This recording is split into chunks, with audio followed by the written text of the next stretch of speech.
안녕하세요. 신민교회 정 목사입니다.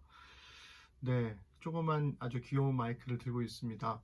마이크를 가까이 대고 해도 소리 차이가 크게 나지 않는다 그래서 오늘은 이렇게 들고 해보려고 합니다. 피드백 주시고 또 이번에도 소리가 안 커지면 마이크가 그냥 풍절음을 좀 없애는 정도의 역할만 하는구나 라고 생각하게 될 것 같습니다. 다른 방법을 찾아보도록 할게요. 6월부터는 지혜서를 가지고 우리 함께 이야기해 보려고 합니다. 오늘은 그 첫 번째 시간으로 어느 날 갑자기 라는 제목으로 우리 욥기를 함께 볼까 합니다. 우리 3월부터 시작해서 오경 역사 예언을 지나왔고요. 6월 한 달 동안은 이제 지혜서로 함께 하게 될 건데요. 좀 예민한 분들은 느끼셨겠지만 제가 이 구약 성경의 네 번째 부문을 가끔은 성문서로, 가끔은 시가서로, 또 가끔은 지혜서라고 이렇게 혼용해서 이름을 말하곤 했습니다. 용어를 통일하면 좋겠는데 이게 좀 복잡하긴 합니다. 이 성문서라는 명칭은 히브리어 구약 성경의 분류법을 따르는 말이거든요. 히브리어 구약 성경은 역사도 예언으로 보기 때문에 크게 세 부분으로 율법과 예언과 성문서로 토라와 느빔과 케투빔 이렇게 세 부분으로 나뉘죠. 이 분류법에 따르면 성문서에는 기독교에서 역사서나 예언서로 분류하는 책들을 포함해서 총 13권이나 들어가기 때문에 우리의 사용법에서는 분류법에서는 좀 적절하지 않다라는 생각이 듭니다. 시가서라는 명칭은 율법, 역사, 예언, 시가로 구분하는 이 개신교의 분류법을 따르고 있는데요. 근데 이것도 좀 애매해요. 왜냐면 이 성경은 보통 시문과 산문으로 구성되어 있는데 예레미야 애가의 경우에는 시문으로 기록되었거든요. 그렇지만 그래서 시가서로 분류해야 됨에도 불구하고 예언서에 속하고 있죠. 또 욥기나 잠언 전도서는 시가서로 분류되면서 동시에 지혜서라고 내용적으로는 지혜서로도 불리죠. 이 또한 좀 애매한 경계가 있습니다. 작년 2019년 9월 22일 설교였던 책으로서의 성경 읽기 네 번째 시와 지혜 편을 참고해 보시면 조금 도움이 될 것 같습니다. 그 설교에서 제가 이렇게 얘기했었습니다. 시는 지혜를 품고 지혜는 시라는 옷을 입는다. 이렇게 얘기하면서 개신교의 분류법에 따라서 시가서라고 그때 불렀었죠.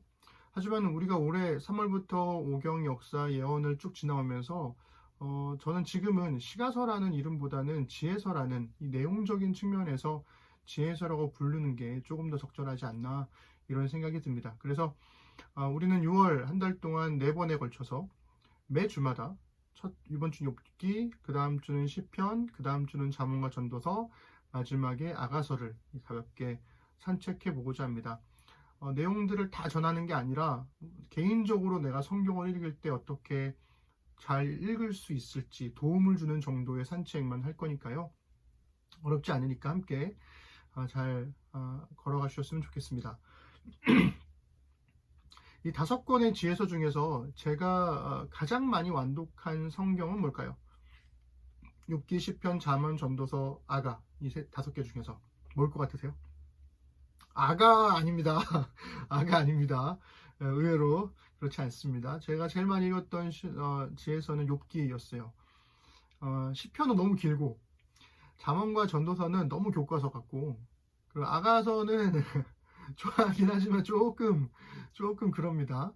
하지만 이 욥기에는 하나님과 사탄 사이의 흥미로운 거래가 괜히 억울하게 고생하는 욥이 아군인지 적군인지 구분이 안 가는 친구들의 대화에 이르기까지 약간 스릴러 소설을 읽는 것 같은 그런 느낌이었어요. 그래서 한 번 읽으면 잘 이해가 가지 않아서 몇 번이나 다시 읽고 싶어지는 그런 소설, 그런 책이 아닐까 싶습니다. 그래서 그런지 저도 많이 읽었던 것 같습니다.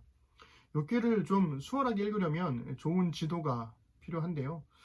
앞서 참고한 작년 설교에도 욥기의 전체 구성에 대한 표를 그렸었는데요.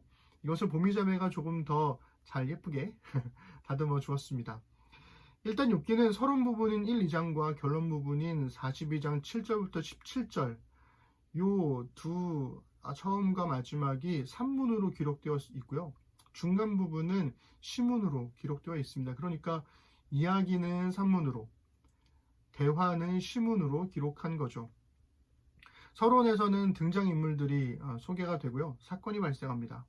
그리고 3장부터 31장에 이르는 이 긴 대화는 욥과 세 친구 사이에 3번에 걸친 논쟁, 대화인 거죠. 여기서 욥의 친구들은 고난의 이유에 주목하면서 인과응보, 고난 받을 만한 짓을 했으니까 네가 고난 받는 거야. 이렇게 이야기를 합니다. 반면에 32장부터 37장까지 등장하는 엘리후라고 하는 이 젊은 지혜자는 고난의 목적에 초점을 맞추어서 욥에게 이야기를 하죠. 그래서 고난을 통한 성숙에 대해서 이야기합니다. 그러니 그는 고난의 이유에 주목했던 3명의 친구와는 초점이 좀 다른 셈인 거죠.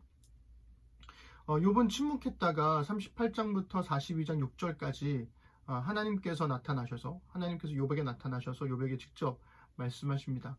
그리고 42장 7절부터 마지막은 이 모든 것이 회복되는 해피엔딩으로 끝나게 되죠. 그러니 이 욥기는 고난의 이유를 찾아 날아가는 화살과도 같다. 이렇게 보면 좋겠습니다. 욥은 그리고 우리는 이 고난의 이유를 찾을 수 있을까? 우리 그런 질문을 안고 좀 더 깊이 들어가 보면 좋겠습니다. 욥기는 욥에 관한 소개로 시작을 해요. 1장 1절 우리 함께 읽어보겠습니다. 시작. 우스 땅에 욥이라 불리는 사람이 있었는데 그 사람은 온전하고 정직하여 하나님을 경외하며 악에서 떠난 자더라. 일단 우스는 이스라엘 땅에 속한 것이 아니에요. 이방인임에도 불구하고 이스라엘 사람보다 더 이스라엘 사람 같은 인물로 이 욥이 등장을 합니다. 욥이 어떤 사람인지에 대한 1절의 소개는 하나님이 사탄에게 욥에 관해서 이야기를 할 때 나오는 이야기와 똑같아요. 욥기 1장 8절 함께 읽어볼게요. 여호와께서 사탄에게 이르시되 네가 내 종 욥을 주의하여 보았느냐. 그와 같이 온전하고 정직하여 하나님을 경외하며 악에서 떠난 자는 세상에 없느니라. 그리고 이어지는 2절과 3절에서는 1절과 함께 이 훌륭한 자가 갖춰야 할 3가지 덕목에 대해서 이야기를 합니다. 우리 2절, 3절 읽어보겠습니다. 그에게 아들 7과 딸 3이 태어나니라. 그의 소유물은 양이 7,000마리요, 낙타가 3,000마리요, 소가 500결이요, 암나귀가 500마리이며 종도 많이 있었으니 이 사람은 동방 사람 중에 가장 훌륭한 자니라. 일단 욥이라는 사람은 우리와는 다른 사람이다 라는 걸 좀 알 수가 있겠죠. 욥기에서 말하는 훌륭한 사람의 조건이란 그 사람의 신실함, 1절에 나와 있는 신실함과 그 다음에 2절에 나와 있는 많은 자녀, 그 다음에 3절에 나와 있는 많은 소유입니다. 그리고 이러한 조건은 정확하게 사탄이 욥을 고발하는 이유와 일치하죠. 우리 9절과 10절에 있는 사탄의 고발 내용을 보겠습니다. 사탄이 여호와께 대답하여 이르되 욥이 어찌 까닭없이 하나님을 경외하리이까? 주께서 그와 그의 집과 그의 모든 소유물을 울타리로 두르심 때문이 아니니까? 주께서 그의 손으로 하는 바를 복되게 하사 그의 소유물이 땅에 넘치게 하셨음이니이다. 이제 손을 펴서 그의 모든 소유물을 치소서. 그리하시면 틀림없이 주를 향하여 욕하지 않겠나이까? 마치 욕했으면 좋겠다 이런 소리로 들리죠. 욥의 자녀들은 4절, 13절, 18절에서 3번 등장하는데요. 참 재밌는 게 소개될 때마다 그들은 먹고 마시기만 합니다. 자녀들은 욥의 부요함을 즐기기만 하는 사람들로 묘사가 되고 있는 거죠. 여기서 주목해야 될 것은 욥이 자녀들의 죄를 위해 번제, 즉 예배를 드리는 시점이 항상 자녀들이 벌이는 잔치가 끝난 다음이라는 거죠. 어쩌면 자녀들의 죄가 그저 먹고 마심에 있다는 것을 은근히 지적하고 있는 것은 아닐까 이렇게 생각해 볼 수가 있겠습니다. 1장 5절 읽어보겠습니다. 그들이 차례대로 잔치를 끝내면 욥이 그들을 불러다가 성결하게 하되 아침에 일어나서 그들의 명수대로 번제를 드렸으니 이는 욥이 말하기를 혹시 내 아들들이 죄를 범하여 마음으로 하나님을 욕되게 하였을까 함이라. 욥의 행위가 항상 이러하였더라. 그런데 이 평온했던 일상이 어느 날 갑자기 한꺼번에 말로 다할 수 없는 일들로 벌어집니다. 재앙은 이 스밧 사람으로 인한 인재, 하나님의 불로 인한 천재, 갈대아 사람으로 인한 인재, 큰 바람으로 인한 천재, 이렇게 인재천재가 번갈아 가면서 일어났죠. 살아남은 종들은 욥에게 마치 정해진 대사를 외우듯이 똑같이 보고하고 있습니다. 그럼 본문을 살펴보시면 그게 그대로 드러나요. 인재를 말할 때에는 갑자기, 빼앗고, 칼로 죽였나이다가 계속 반복되고 있고요. 재앙이 끝나기도 전에 그가 아직 말하는 동안에 라는 말이 16절, 17절, 18절 계속 반복됩니다. 그리고 모든 재앙의 보고의 결말은 나만 홀로 피하였으므로 주인께 아래로 왔나이다 라는 말씀이 15, 16, 17, 19절에서 똑같이 반복되고 있죠. 정말 말 그대로 어느 날 갑자기, 그것도 순식간에 벌어진 재앙이었습니다. 욥은 하루아침에 모든 것을 다 잃었죠. 그런데도 그의 신실함은 견고했습니다. 욥기서 1장 20절 22절 읽어보겠습니다. 욥이 일어나 겉옷을 찢고 머리털을 밀고 땅에 엎드려 경배하며 이르되 내가 모태에서 알몸으로 나왔사온즉 또한 알몸이 그리로 돌아가올지라. 주신 이도 여호와시오 거두신 이도 여호와시오니 여호와의 이름이 찬송을 받으실지니이다 하고 이 모든 일에 욥이 범죄하지 아니하고 하나님을 향하여 원망하지 아니하니라. 욥의 이 고백은 사실은 지혜의 말이에요. 여러분, 기독교인들만 이렇게 생각하는 거 아니잖아요. 누구나 빈손으로 왔다가 빈손으로 간다라고 하는 공술의 공수거라는 말을 알고 있습니다. 이 신앙인의 차이는 공술의 공수거 인생에서 주어진 모든 게 하나님의 선물임을 알고 고백하는 데 있는 거죠. 욥은 그 모든 것이 하나님께로부터 왔다는, 그리고 다시 하나님께로 돌아갈 수 있다는 것을 믿었기 때문에 그의 원망을 멈출 수 있었습니다. 그렇지만 중요한 지점을 좀 지적해야 될 필요가 있어요. 욥은 재앙의 이유를 모릅니다. 그렇지 않나요? 성경을 읽고 있는 우리는 하나님과 사탄의 대화를 알고 있기 때문에 욥에게 닥친 재앙이 얼마나 터무니없는 대화에서 비롯된 것인지를 알아요. 그러나 욥기서 전체가 끝날 때까지, 혹은 이 이야기의 주인공인 욥이 죽을 때까지도 욥은 그 이유를 모른 채 죽었을 겁니다. 그렇다면 이 재앙의 이유는 무엇일까? 하나님과 사탄의 대화가 나오는 1장 6절에서 12절, 그리고 2장 1절에서 6절은 욥의 재앙이 벌어지게 된 이유를 설명을 해요. 발단은 이렇습니다. 하나님이 욥의 신실함을 칭찬해요. 먼저. 그랬더니 사탄은 하나님이 욥에게 주신 복 때문에 욥이 하나님을 섬기는 것이라고, 그러니 그의 모든 소유물을 다 뺏어버리면 하나님을 욕할 것이라고, 그의 사랑은 그 정도밖에 안 되는 거라고 그렇게 고발을 하죠. 하나님은 사탄에게 욥의 몸을 제외한 모든 소유물을 맡겨버립니다. 네 차례에 걸친 인재와 천재는 하나님의 자랑과 사탄의 도발로 인해 발생한 것이었다는 것을 알게 되고, 조금 더 근원적으로 올라가면 욥이 신실해서 이런 일을 경험하게 됐다라는 것을 우리는 알고 있다는 거죠.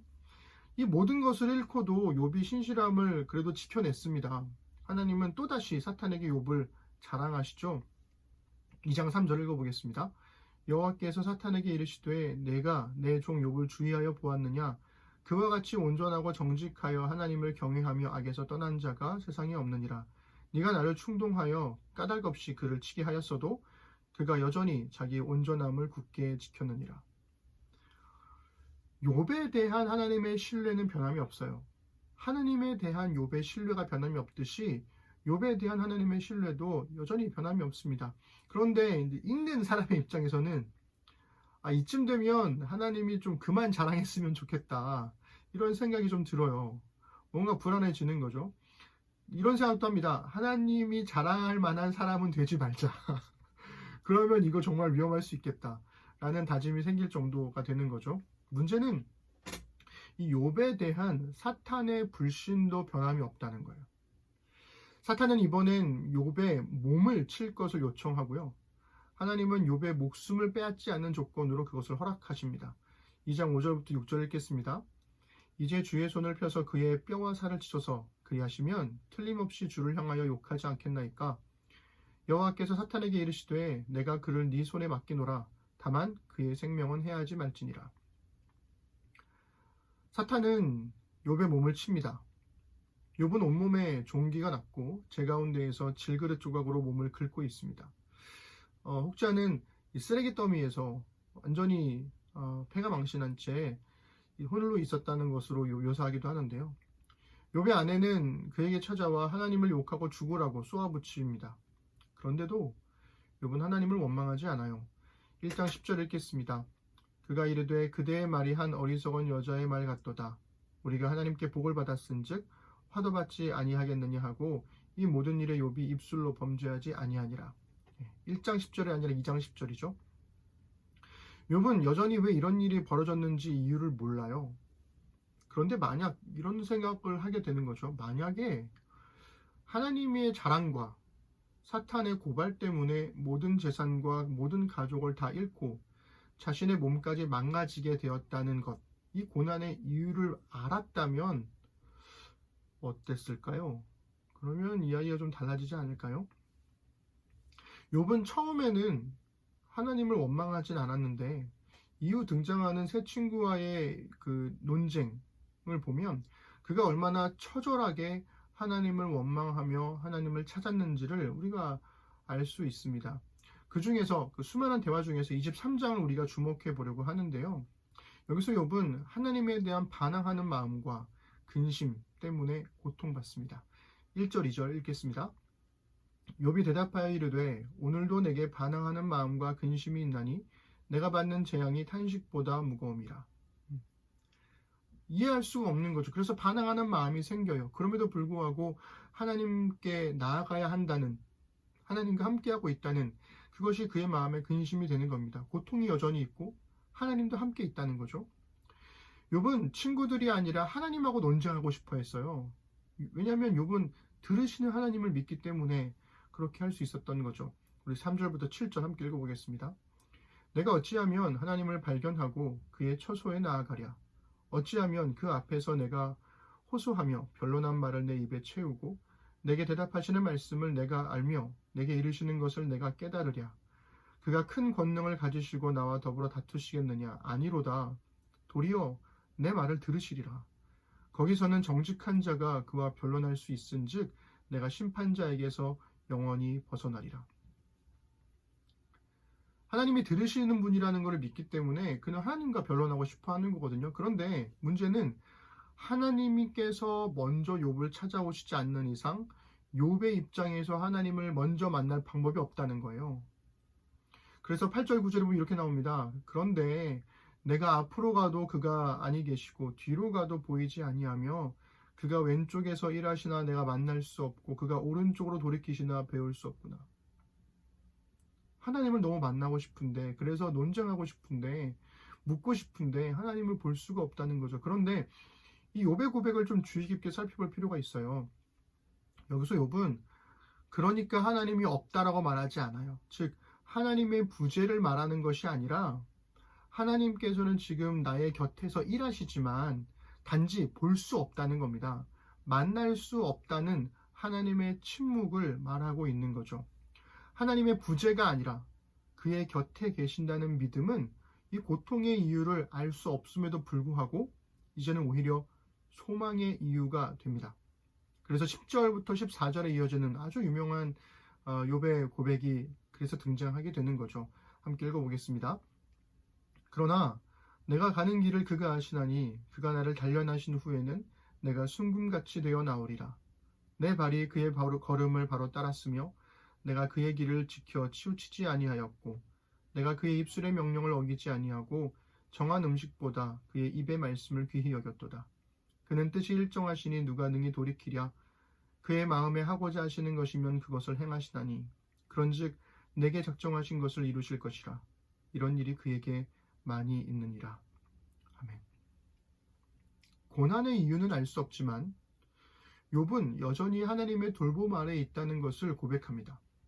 고난 중에도 하나님의 함께 하심을 믿기 때문에 욥은 결국 순금이 될 거라고, 작정하신 것을 이루실 것이라고 고백할 수 있었던 거죠. 또한 욥은 단지 하나님께서 함께 한다고만 말하지 않아요. 자신도 고난 중에 여전히 하나님과 함께 하고 있었다고 고백합니다. 욥도 하나님의 걸음을 따라 주의 말씀과 함께 주의 길을 걷고 있었기 때문이죠. 물론 그렇다고 해서 두렵지 않은 건 아닙니다. 다만 두려움의 이유가 조금 다릅니다. 23장 15절부터 17절 읽겠습니다. 그러므로 내가 그 앞에서 떨며 지각을 얻어 그를 두려워하리라. 하나님이 나의 마음을 약하게 하시며 전능자가 나를 두렵게 하셨나니 이는 내가 두려워하는 것이 어둠 때문이나 흑암이 내 얼굴을 가렸기 때문이 아니로다. 욥이 두려운 건 어둠 때문도 아니고 흑암이 그를 가렸기 때문도 아니라는 거죠. 17절을 읽으실 때 좀 뉘앙스가 다르게 읽힐 수 있습니다. 내가 두려워하는 것이 어둠 때문이고 흑암 때문은 아니야 이렇게 말하는 게 아니고요. 어둠 때문도 아니고 흑암 때문도 아니다. 이렇게 이야기를 하고 있는 거죠. 어쨌든 욥이 두려운 건 자신을 두렵게 하신 분이 자신이 사랑하고 신뢰하시는 하나님이시기 때문이에요. 가만히 보면 욥은 왜 자신에게 이런 일들이 생겼는지에 관한 이유를 찾으려 하지 않고요. 그럼에도 불구하고 함께 하시는 게 분명한 하나님을 찾으려고 합니다. 즉 고난의 이유를 찾고자 하는 게 아니라 소망의 이유가 되시는 하나님을 찾고 있다는 겁니다. 욥은 마지막까지 고난의 이유에 대해서 알 수 없었어요. 결국 하나님께서 욥에게 나타나시잖아요. 그런데 욥은 하나님이 그 장엄한 말씀들 앞에서 오히려 침묵하게 되었고 결국 회개하게 되었습니다. 42장 1절부터 6절 함께 읽어보겠습니다.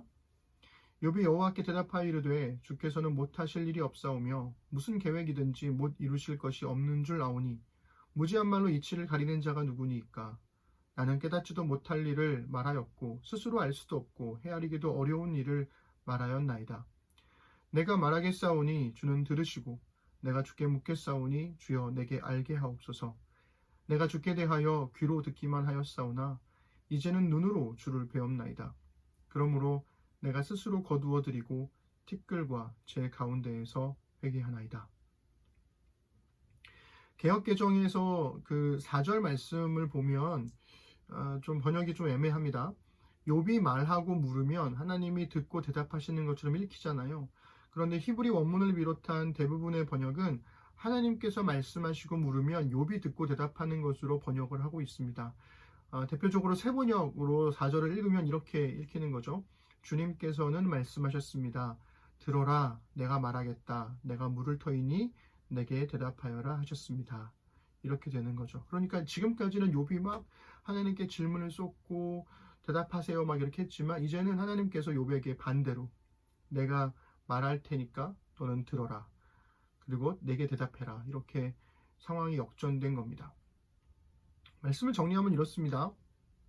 우리는 고난의 이유를 알고 싶어 하잖아요. 내가 왜 시험에 떨어졌을까? 왜 취업이 안 되는 걸까? 왜 연애를 못 하는 거지? 왜 아이가 안 생기는 거지? 이런 생각들 끝에 어떤 어려움이 찾아오면 왜 하필 나인 거지? 이런 질문을 하게 되는 거죠. 추운 날씨에 얇게 입고 나가서 감기에 걸렸다거나 상한 음식을 먹고 배탈이 난 것처럼 명확한 이유를 알 수 있을 때도 있죠. 그렇지만 대부분의 경우에 우리는 우리에게 벌어지는 이 고난의 일들에 대한 이유를 잘 모릅니다. 설령 찾아낸 이유가 있다 하더라도 이 미처 발견하지 못한 수많은 이유들이 있을 수가 있는 거죠. 그런데도 왜 우리가 이유를 계속 알고 싶어 하는 것일까요? 그리고 이유를 결국 찾지 못하면 그 끝에 계시는 하나님에게 원망과 분노를 쏟게 되는 것일까요? 이유라도 알면, 고난의 이유를 알면 마음이 좀 편해지는 것 같아요. 원망할 대상을 찾는 거죠. 무엇 때문에 그런 거야? 라고 이렇게 결론 지어버리면 더 이상 왜? 라는 질문에 대해서 머리 싸매고 고민하지 않아도 되는 거니까요. 여러분, 그런데 정말 그런지 한번 생각해 볼 필요가 있습니다. 이렇게 한번 생각해 보시죠. 우리는 왜 우리가 누리는 복의 이유는 궁금해하지 않는 걸까요? 왜 나는 건강한지, 왜 좋은 부모가 나에게 있는지, 나는 어떻게 왜 결혼을 하게 된 건지, 나에게는 왜 아이가 생긴 건지, 왜 나는 사람들의 사랑을 받고 있는 건지, 그 수많은 고난들이 왜 나는 피해가는 건지, 왜 나는 아닌지, 이런 질문을 좀 해볼 필요가 있습니다. 열심히 공부했으니까 합격한 걸까요? 그러면 나보다 열심히 공부하는 사람들은 뭐가 되나요? 그 사람들은 왜 떨어진 걸까요? 우리는 이 고난의 이유를 모르듯이 우리가 누리고 있는 복의 이유도 사실은 몰라요. 잘 모르죠. 그런데도 우리가 누리는 복은 굉장히 당연하게 여기고 고난은 부당하게 여긴다는 겁니다. 우리는 왜 나인지, why me? 라고 묻게 될 때 저는 이것도 꼭 같이 물어야 한다고 생각해요. 왜 나는 아닌지, why not me? 라고도 함께 물어야 하지 않을까라는 생각을 합니다. 고난이 어느 날 갑자기 욥에게 찾아왔듯이 회복도 어느 날 갑자기 욥을 찾아왔습니다. 물론 그렇다고 해서 고난의 흔적이 사라진 건 아니었어요. 잃어버린 가족, 이미 잃게 된 가족에 대한 고민들, 슬픔은 여전히 욥에게 남아 있었기 때문입니다. 우리 욥기 42장 10절부터 11절 읽어보겠습니다. 욥이 그의 친구들을 위하여 기도할 때 여호와께서 욥의 공경을 돌이키시고 여호와께서 욥에게 이전 모든 소유보다 갑절이나 주신지라. 이에 그의 모든 형제와 자매와 이전에 알던 이들이 다 와서 그의 집에서 그와 함께 음식을 먹고 여호와께서 그에게 내리신 모든 재앙에 관하여 그를 위하여 슬퍼하고 위로하고 각각 캐시트 하나씩과 금고리 하나씩을 주었더라.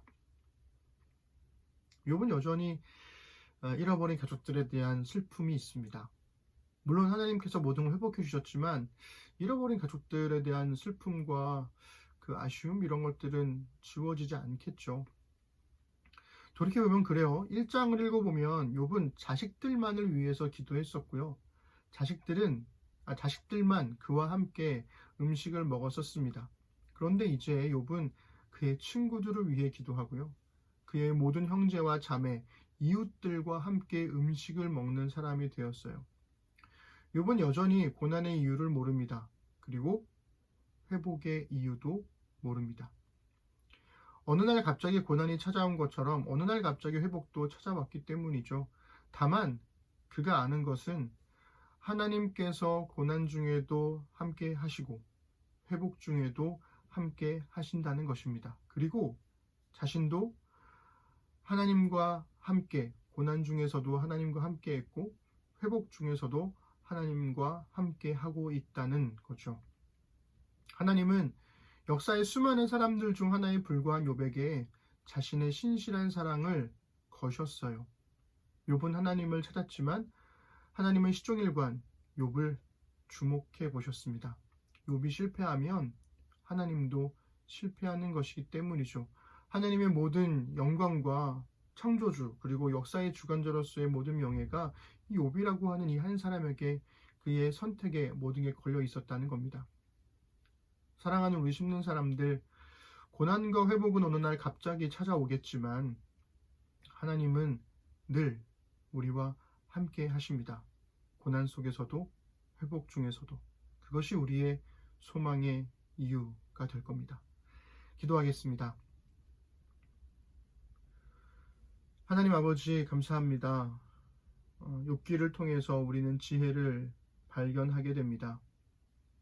나라를 잃고 포로로 끌려간 그 땅에서 혹은 다시 되돌아온 그 황폐해진 예루살렘에서 세계 곳곳에서 흩어져 살고 있던 이스라엘 사람들이 욥기를 읽었을 때 그들은 어떤 마음이 들었을까요?